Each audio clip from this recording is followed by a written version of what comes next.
What's up YouTube, Saf here on Super Saf TV, and today we have a very special unboxing of the OnePlus 5. One of the first in the world, so a thumbs up for that would be appreciated. Now, let's go ahead and get straight to it. So I've got a little bit of a special box here because, after all, I am Super Saf. But yours will be a little bit different and it's going to be the one that's inside this. So let's go ahead and open this one up. Ready for it, guys? So here we have firstly a few cases. So these are official OnePlus cases for the OnePlus 5. And you can go ahead and pick those up from the OnePlus website. And here we have the retail box. Now in terms of the box itself, it's very similar to previous OnePlus devices that we've had. So full white, and there is the red and white OnePlus logo. We've got the big 5 here on the left hand side, dual camera, clearer photos. Probably already know that this has a dual camera setup. We've got the same here on the right hand side, nothing on the top and bottom. And at the back we have the IMEI info, shot on OnePlus, powered by dual camera and created together with our fans. OnePlus very big on their fans. Let's go ahead and open this up. Get rid of the plastic. Shake, shake, shake, shake, shake. And there it is, the OnePlus 5. So let's put that to the side. And let's see what else we have in here. Ooh, fancy. That's a photo. And that has been shot on the OnePlus. There's a card here from the co-founder of OnePlus, and I'll let you pause this if you want to have a read through it. As well as that, we have the power brick.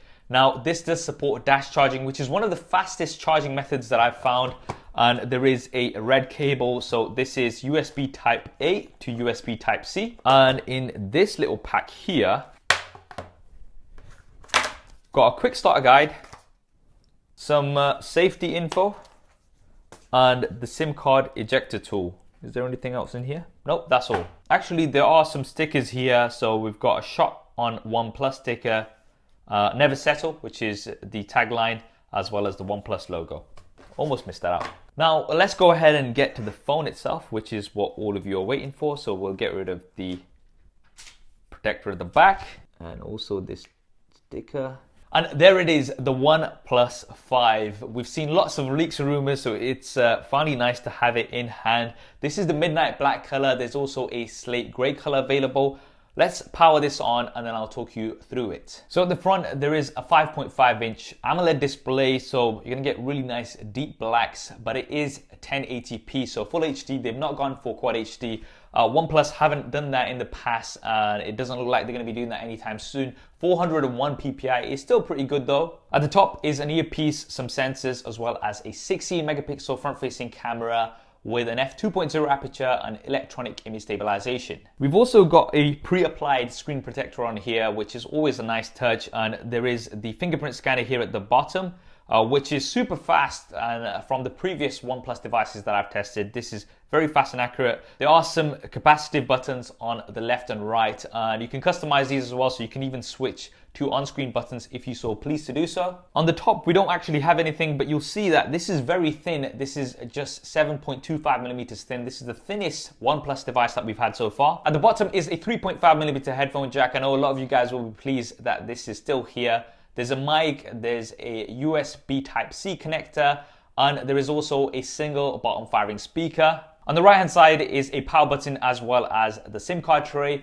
This device, as previous OnePlus devices, does support dual SIM cards, so you can have 2 SIM cards active at the same time. I really like this feature, and I think more smartphones should definitely have it. It's very useful. But there is no space here for a micro SD card, so you cannot expand the storage on here. On the left-hand side is a volume rocker, and you've also got the OnePlus toggle switch, which is gonna let you switch between your different modes. I really do like this feature because, say your phone's in your pocket and you want to put it to do not disturb, you can easily do that by just feeling this toggle here. And I really think more manufacturers should adopt this as well. Now let's move on to the back. So we've got this nice matte black finish. There is the OnePlus logo here. And at the top is the brand new dual camera setup. So there's the primary camera, which is 16 megapixels and has an f1.7 aperture. But then we've got a secondary camera, which is 20 megapixels and it's a telephoto lens, so you can get 2 times zoom on here. This has an f2.6 aperture. As well as the zoom, you also have a portrait mode, so you can blur the background. Yes, I know a lot of you guys are going to be going crazy in the comments. We'll address this in a second. And you've also got a pro mode, so you can customize the settings and everything. And what's quite cool on here is you also have a histogram. So if you're somebody who's really into your photography, you're going to be able to go in and do lots of tweaks and things. And I know a lot of you guys want to see a camera comparison of this with some of the flagships. Which one of those you want to see super SAF style? Definitely drop that in the comments below. Now, there is no optical image stabilization this time around on the cameras. We've got electronic image stabilization.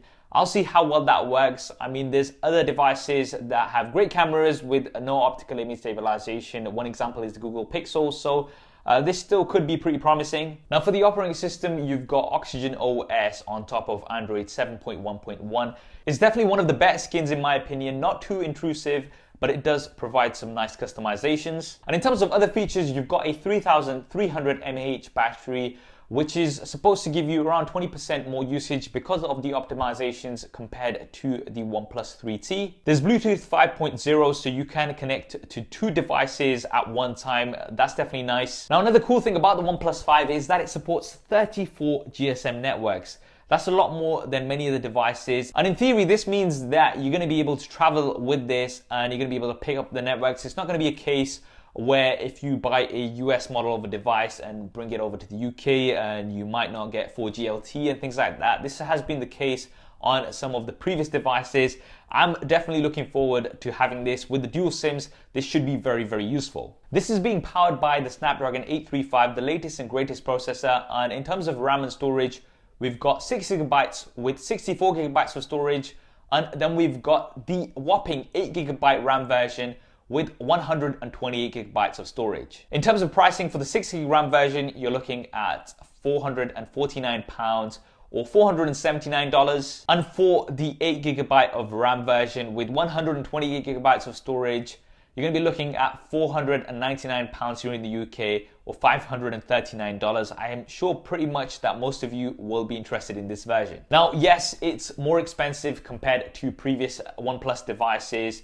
The price has been going up over the years, but you're getting more features over the years as well. What do you guys think of the price of this? Definitely let me know in the comments below. In terms of the release date, the official release date is the 27th of June, but you are going to be able to get it earlier at the pop-up stores. Now that we've covered all of the features of the device, let's address the elephant in the room. Yes, this does look very much like the iPhone 7 Plus with that matte black color, the antenna lines that go over the top, as well as that dual camera setup, which also works in a very similar way. Now, would I have liked to have seen something different? Yes, of course, it would have been nice to see something a little bit more unique. Am I too bothered that this looks like the iPhone 7 Plus?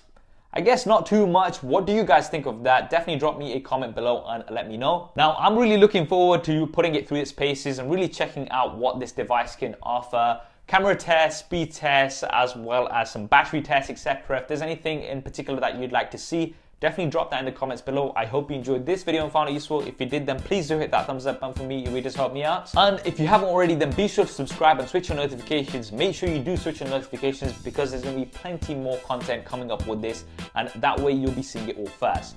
Thanks for watching. This is Saf on Super Saf TV, and I'll see you next time.